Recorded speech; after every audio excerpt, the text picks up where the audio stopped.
बार फिर आप सबका स्वागत है और इंडिया टीवी पर बिहार चुनाव के वोटों की गिनती की स्पेशल कवरेज लगातार जारी है। बिहार में किसकी सरकार इस बार? नीतीश कुमार बरकरार रहेंगे या फिर तेजस्वी यादव आएंगे? इसका खुलासा 1.5 घंटे के बाद से होना शुरू हो जाएगा, जब बिहार के 38 जिलों के 55 पोलिंग सेंटर्स पर वोटों की गिनती शुरू होगी और इंडिया टीवी आपको सबसे तेज, सबसे सटीक नतीजे बताएगा। और जैसा कि हम आपको लगातार बता रहे हैं, आज बिहार में नतीजों का दिन है। इंडिया टीवी ने अपने दर्शकों के लिए खास इंतजाम किए हैं, जिसमें हम आप तक सबसे सटीक और सबसे निर्णायक नतीजे आपके सामने प्रस्तुत करेंगे। आज हमारी स्क्रीन आपके लिए चारों तरफ छाई हुई है, आप देख रहे होंगे। हम अपने स्क्रीन पर आपको सारी डेटा लगातार प्रस्तुत करते रहेंगे, आंकड़े आपके सामने रहेंगे, जिसमें आप देखेंगे कि एनडीए और महागठबंधन के अलावा एलजेपी और अन्य राजनीतिक दल किस तरह से अपने खाते में सीटों का इजाफा पा रहे हैं या दरअसल वहां घटत देख रहे हैं। फिलहाल अभी आप सब कुछ जीरो देख रहे हैं, क्योंकि काउंटिंग शुरू नहीं हुई है। 8 बजे के आसपास सबसे पहले पोस्टल बैलेट्स की काउंटिंग शुरू हो जाएगी और उसके साथ ही रुझान आने शुरू हो जाएंगे और हम आपके सामने लगातार अपडेट कर ये बताते रहेंगे कि दरअसल ये रुझान कहां और किस तरीके से किस पार्टी की किस्मत को निर्धारित कर रहे हैं।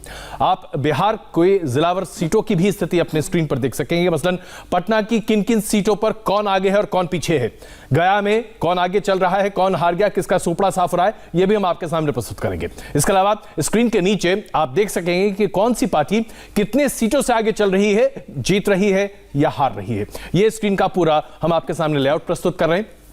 इसी तरह हमने बिहार चुनाव की गिनती के रुझान और नतीजों को आप तक एक बहुत ही स्टैटिक तरीके से प्रस्तुत करने की कोशिश की है। कुछ ग्राफिक कंटेंट भी हमने आपके लिए तैयार किया है। सबसे पहले आपको हम दिखाएंगे कि ये ड्रोन जैसे रुझान या नतीजे आएंगे, वैसे वैसे ड्रोन के जरिए हम आपको अलग अलग गठबंधन की स्थिति बताएंगे, आप तक पहुंचाएंगे कि ये दरअसल ड्रोन नतीजों को किस तरीके से आपके सामने प्रस्तुत कर रहे हैं। और ये एक नया तरीका है जिसके जरिए आप अपने स्क्रीन पर तमाम जानकारी एकत्रित कर पाएंगे। लेकिन 8 बजे के बाद जब गिनती शुरू हो जाएगी, उसके बाद आप ये तमाम आंकड़े देखेंगे, जहां फिलहाल अभी आप जीरो देखेंगे। बिहार की 243 विधानसभा की सीटों को, हर सीट का हाल हम आपके सामने प्रस्तुत करेंगे। बताएंगे आपको कि हर सीट पर कौन सा कैंडिडेट आगे चल रहा है, उस सीट की स्थिति क्या है और क्या नहीं है, ये हम आपके सामने प्रस्तुत करेंगे। सौरभ, और कुछ वीआईपी सीटों का जिक्र होगा, जैसे कि इस बार के सबसे ज्यादा धुआंधार रैली करने वाले और इस चुनाव में सबसे ज्यादा दिलचस्पी जिस व्यक्ति को लेकर है, वो तेजस्वी यादव। राघोपुर से चुनाव लड़ रहे हैं, हमारे साथी यहां पर है। राघोपुर आप में से कोई गया हो अगर, या तेजस्वी के चुनाव को किसी ने महसूस किया हो कि कैसा चुनाव उनका होने जा रहा है? हालांकि ये तो मानना सेफ है कि उनका चुनाव भी सेफ है। देखिए, राघोपुर जो सीट है वहां से एक बार ही शायद राबड़ी देवी हारी है। राबड़ी देवी के अलावा कोई हारी नहीं हुआ। एक बार हारी है लगातार। वो लालू, आपने तो एक्शन भी पकड़ लिया बिहार में।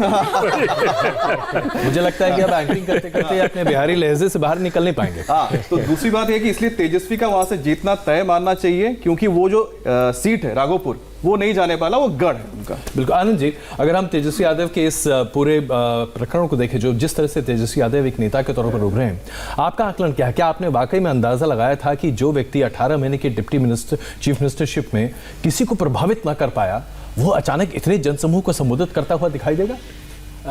देखिए अजय, इसमें हमको देखना पड़ेगा कि ये जो वोट है, रिजल्ट क्या होते हैं वो थोड़ी देर में हमको पता चलेंगे। लेकिन हमको ऐसा लगता है, जो हम ग्रामर पढ़ पा रहे हैं पूरे बिहार के इलेक्शन की, मुझे लगता है कि ये वोट जो है ये नीतीश को हराने वाला ज़्यादा वोट है, जिसको हम एंटी वोट बोलते हैं। मुझे लगता है कि ये एंटी वोट ज़्यादा है। और इसके सिवा जहाँ तक आपने बात की तेजस्वी की, तो नो डाउट देखिए जिस तरह से वो उभर के आए हों, जो हमने 7 तारीख को भी बात की थी कि जैसा उन्होंने परिवार में अपना पूरा एक्सेप्टेंस बनाया, फिर गठबंधन में उन्होंने किया। और आप देखिए पहली बार ऐसा हुआ है कि 29 सीटें लेफ्ट को दी, 70 सीटें कांग्रेस को दी, यानी उनने बड़ा दिल रखा।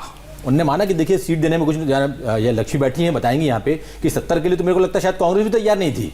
जब कैंडिडेट ढूंढ पाएंगे, ये स्थिति बहुत विकट थी। जी लक्ष्मी, कैंडिडेट्स नहीं थे कांग्रेस के पास काफी सारी सीटों के लिए। और अभी भी आप देखेंगे काफी सारे लोग हैं जो आरजेडी में रहे या पीछे किसी और पार्टी में रहे, बागी हैं दूसरी पार्टीज के। मेरे ख्याल से 20 से 25 होंगे ऐसे इस टोटल 17 में जिनको कांग्रेस पार्टी ने टिकट दिया और जो कांग्रेस के सिंबल पे चुनाव लड़ रहे हैं। अभी जब नतीजे आएंगे तो देखते हैं कि क्या स्थिति रहने वाली है। एक और युवा नेता जो दरअसल लोगों के पॉपुलर इमेजिनेशन में काफी ज्यादा है, देवेंद्र। चिराग पासवान अगर आप देखें तो सक्रिय राजनीति में जरूर थे, लेकिन क्या वो अपनी जगह वाकई में बिहार में बना पाएंगे? खास करके जब आप अपने पिता रामविलास पासवान की एक बहुत बड़ी छत्र छाया से बाहर निकलते हैं और उसके बाद अपने दम पर सब कुछ करने की कोशिश करते हैं। आपको अभी क्या दिखाई दिया और किस तरह से आप देखते हैं उनके अभी तक के सांसद के कार्यकाल को और अब एक बिहार के बड़े उभरते हुए युवा नेता के तौर पर? इस बार के चुनाव में बात करें चिराग पासवान की, तो मुझे लगता है कि सीट्स के मामले में वो कन्वर्ट नहीं होगा। अगर अधिकतम 5 सीटें आए तो चिराग पासवान को बहुत ज़्यादा खुश होना चाहिए। 0 से 5 के बीच में उनका आंकड़ा रहने वाला है, इससे ज़्यादा नहीं रहने वाला है। लेकिन चिराग पासवान ने जो डैमेज किया वो आंकड़ा बहुत ज़्यादा होगा। कम से कम 20 से 25 सीटें आप ऐसे देखेंगे जो कि जेडीयू अगर हारती है तो वहाँ पर जो एलजेपी के वोट्स थे वो अगर ऐड कर दिया जाए जेडीयू के साथ तो जेडीयू वो सीट आसानी से जीत सकती थी। और वहाँ पर चिराग पासवान की भूमिका निश्चित तौर पर इस चुनाव में बहुत ज़्यादा अहम रहने वाली है। दूसरी चीज़ की चिराग और नीतीश की जो लड़ाई कह सकते हैं आप, एक तरह से अंदरूनी लड़ाई, वो बेसिकली अहम की लड़ाई थी। चिराग पासवान को हमेशा ये एहसास रहता था, वो कहते भी थे इस बात को कि हम उनके एलाइज पार्टनर हैं, उनके दल के सांसद नहीं है। और अब जब हम कोई चिट्ठी लिखते हैं तो वो जवाब तक नहीं देते, हम फ़ोन करते हैं तो वो फ़ोन तक पे नहीं आते। ये लड़ाई पिछले 1-1.5 साल से चल रही थी जो कि इस बार गठबंधन टूटने के तौर पे दिखी। अजय जी, इसमें एक चीज़ मैं ऐड करना चाहता हूँ। उन्होंने जो कहा जो नुकसान पहुंचा सकते हैं, सासाराम की जो सीट है वहां से अशोक कुमार लगातार जीतते हुए आ रहे हैं, जेडीयू के हैं। वहां पर उन्होंने रामेश्वर चौरसिया को उतार दिया है एलजेपी ने। तो आप सोचिए कि वहां पर जो हार है किस तरह से अब इन्फ्लुएंस करेगा एलजेपी वाला जो फैक्टर वहां पर उन्होंने डाला है, क्योंकि रामेश्वर चौरसिया बीजेपी के हैं और जो बीजेपी वोटर्स जो है वो छिटक जाएंगे ये माना जा रहा है। वहां पर जो लोगों से बातचीत हुई वो कह रहे हैं कि हम हो सकता है कि ऑप्शन मिल रहा है तो रामेश्वर चौरसिया के साथ चले जाएं, भले ही वो इस इलाके से ना हो, लेकिन लोगों की वहां पर उनके साथ अच्छी खासी एक ट्यूनिंग है। तो इस तरह से जो छोटे छोटे जो इस तरह के जो पॉइंट्स होंगे वो बहुत मायने रखेंगे कि कहां पर इस तरह डैमेज कर रहे हैं जहां पर आप बीजेपी के किसी बागी को उतार दे रहे हैं। बिल्कुल। और सर एक और बात है जिस पर शायद हम नेशनल मीडिया में बहुत ज्यादा चर्चा नहीं कर रहे, हम वामपंथी दलों की बात जब करते हैं, जैसा कि अभी आनंद जी ने कहा 29 सीटें वामपंथी दलों को हैं, लेकिन हमने उसमें एक कैंपेन करने वाले बहुत बड़े नेता जो कि युवा नेता है कन्हैया के बारे में चर्चा लगभग न के बराबर देखी। महत्वपूर्ण बात यह है कि कन्हैया ने तकरीबन 40 सभाओं को संबोधित किया है और ऐसा माना जाता है कि उसकी सभाओं में बहुत लोग आ रहे थे। हम दरअसल आज बिहार में एक बहुत बड़े पीढ़ी के बदलाव की तरफ आगे बढ़ते हुए दिख रहे हैं सौरभ, और ये कन्हैया के किस तरह से उसने लोगों को अपनी तरफ अट्रैक्ट करने की कोशिश की है। कन्हैया को बहुत बड़े पैमाने पर आप मुखर तरीके से सामने नहीं देखेंगे, लेकिन जमीन पर किस तरीके से सीपीएम सीपीआई एमएल के कार्यकर्ताओं को एक साथ जोड़ने का काम, ये दरअसल अगर वहां पर किसी बड़े तौर पर देखा जाए किसी व्यक्ति ने किया है तो कन्हैया कुमार ने किया। तो इस पर भी हम चर्चा कर सकते हैं और इस पर भी हम आगे आने वाले घंटों में शायद बहुत सारी कुछ बातें देखेंगे। देखिए, क्योंकि बहुत सारे लोग ऐसे हैं जिनको शायद 2019 के चुनाव की वजह से लोगों ने राइट ऑफ कर दिया। उसमें से एक कन्हैया कुमार भी हैं, खुद भी चुनाव लड़े थे लेकिन कुछ खास उसमें दिखा नहीं पाए। लेकिन बिहार के अपने चुनाव में जैसा आप कह रहे हैं कि उनका कुछ ना कुछ असर जरूर होगा। हमारे साथ मीनाक्षी भी हैं। मीनाक्षी, आपके नजरिए से कौन सा रीजन इस वक्त आप देखती हैं कि यहां आपकी नजर रहेगी? देखिए, मिथिलांचल रीजन की मैं खास तौर पर बात करूंगी सौरभ, क्योंकि ये एक ऐसा रीजन है जिसे साधने के लिए खुद प्रधानमंत्री नरेंद्र मोदी ने इस इलाके में बहुत सारी रैलियां की। दरभंगा में रैली की उन्होंने, समस्तीपुर में रैली की, और जो मैंने आपको शुरुआत में कहा था, यहाँ का जो उद्योग है, यहाँ के जो कारीगर हैं, यहाँ के जो कामगार हैं, पलायन के मुद्दे को यहाँ पर बहुत ज़्यादा इंटीरियर इलाकों में लोगों ने समझा, पहचाना और परेशान हुए। और इस बार का वोट पैटर्न भी आपको उसमें रिफ्लेक्ट होता हुआ नजर आएगा। वो नीतीश कुमार से नाराज हैं, प्रधानमंत्री मोदी से उनकी कोई नाराजगी नहीं है, लेकिन वो नीतीश कुमार से नाराज नजर आ रहे हैं। मधेपुरा की अगर मैं बात करूं तो वहां में बहुत प्रचलित है, अजय जी आप भी जानेंगे ये, कि रोम का पोप और मधेपुरा का गोप। जी, गोप यानी यादव।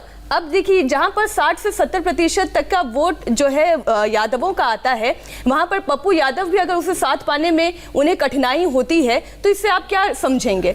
इस वक्त वोट वहां पर यादव भी करना चाहता है जहां पर वो अपना मुख्यमंत्री यादव बनाए। बिल्कुल, जहां पर वो अपना मुख्यमंत्री यादव बना पाता है तो वो वहां पर वोट करना चाहता है। अब ये नीतीश कुमार के खिलाफ नाराजगी है, एंटी इनकम्बेंसी है, विकास की कमी है, या फिर अब बदलाव चाहिए? नहीं, लेकिन अब इससे पहले जो आप कहनी थी वो ज्यादा मुझे इंटरेस्टिंग लग रहा है कि ये जो माइग्रेंट जो वापस आए हैं, प्रवासी मजदूर या कामगार, क्या ये अपने आप में एक अलग वोटिंग ब्लॉक बन गया है? इसमें कोई शक नहीं है कि दरअसल हम कोरोना के इस त्रासदी को बिहार के चुनाव से अलग कर नहीं देख सकते। और जिस तरह से हमने बड़े पैमाने पर माइग्रेंट लेबर्स को बाहर निकलते हुए देखा, वो बता रहा है कि जब लोग यहाँ से निकल रहे थे सुविधाओं का अभाव था। सबसे बड़ी दिक्कत ये थी कि नीतीश कुमार जी की तरफ से बार बार यह बयान आ रहा था, आप जहां हैं वहीं रहिए, आपका हम वहीं पर ख्याल रखेंगे, लेकिन वहां पर ख्याल रखने वाला कोई नहीं था।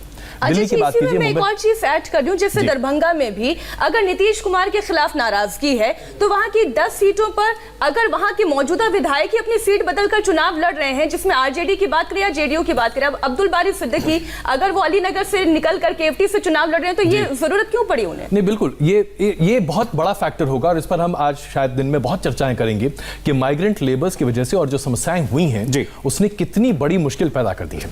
आज बिहार चुनाव की गिनती का दिन है, ऐसे में आज आपका पसंदीदा कार्यक्रम कोरोना से जंग बाबा रामदेव के संग थोड़ी देर में अलग समय पर आपके सामने हम प्रस्तुत करेंगे। आज स्वामी रामदेव आपके लिए ठीक 7:15 बजे आपके पसंदीदा चैनल इंडिया टीवी पर लाइव रहेंगे और यह बदलाव बिहार के चुनावी नतीजों को देखते हुए किया गया है, क्योंकि सुबह 8 बजे से काउंटिंग शुरू हो जाएगी। इसलिए आज सुबह 7:15 बजे स्वामी रामदेव के साथ जरूर देखिए कोरोना से जंग बाबा रामदेव के संग।